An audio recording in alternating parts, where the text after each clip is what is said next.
دوستان عزیزم، در اولین نمایشگاه هوایی فرودگاه پیام هستیم. در قفل شرکت پرشین نماینده فروش هواپیماهای خصوصی و جاروپلن‌های خصوصی آموزشی و همچنین هواپیماهای آموزشی.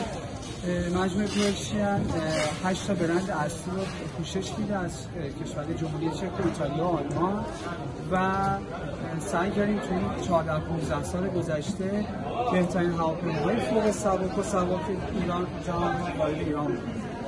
ما نمایندگی VLTV رو داریم، لژند رو داریم، ومپایر رو داریم، الیپس و شرکت مگلی و شرکت بلک شیپ و چند تا برند دیگه که تمام محصولات رو وبسایت ما میتونید ببینید.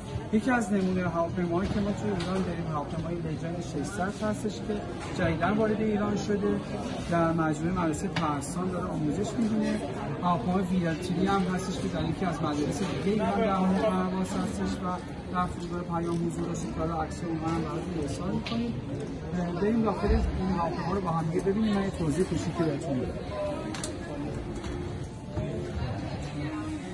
همونجوری که می‌بینید یه هواپیما بسیار پیشرفته‌ای هستش که به صورت نیمه دیجیتال در واقع پنل اینسترومنت نیمه دیجیتالی داره که هم به صورت آنالوگ پرواز میشه کرد باش، هم به صورت دیجیتال. فضای داخل بسیار شیکی داره، سیستم GPS داره که در واقع بسیار پیشرفته هست از شرکت گارمین و سیستم‌های ناوبری بسیار پیشرفته‌ای که به صورت بکاپ هست و هم جلوی استاد خلبان هم جلوی دانشجو قرار داره. طراحی داخلش بسیار شیکه این هواپیما، بسیار راحته برای دانشجو و برای استاد خلبان. سیستم صندلی تنظیم کننده داره، تراتل کوادرانت داره، سیستم فلپ دیجیتال و سیستم الکترو دیجیتال داره و همچنین خلبان اتوماتیک هم داره. هواپیما در سال 2023 وارد ایران شده به نمایندگی شرکت پرشین و امیدواریم که مدارس دیگه هم بتونن از این هواپیماها استفاده بکنن.